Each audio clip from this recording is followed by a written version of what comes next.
na yung mga niluto natin, guys. So, ito yung kichri. Then, ito yung itsura nung kadi. Ayan. Na yun, it looks like it's not thick. Is this fine? Then, meron din siyang bunga ng malunggay.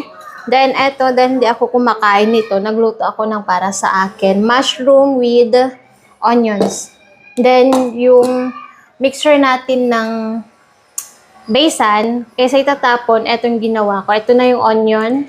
Onion pakoda. Then, chili pakoda. So, bago tayo kumain, at mag-prepare muna ako para kay Bagwan. So, yan. Then, eto. Mag-prepare muna tayo. Mag-offer muna tayo ng food para sa kanya.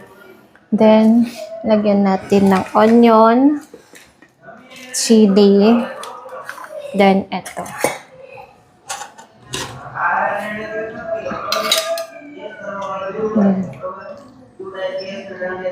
Lagyan lang natin.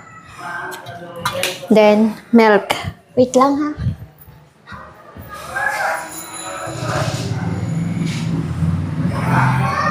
So, eto yung gatas natin, guys.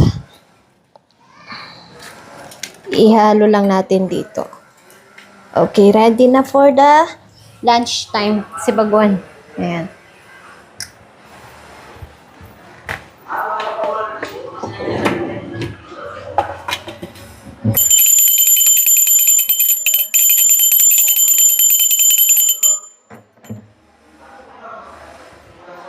Then I will call everyone now. It's time to eat. Mami!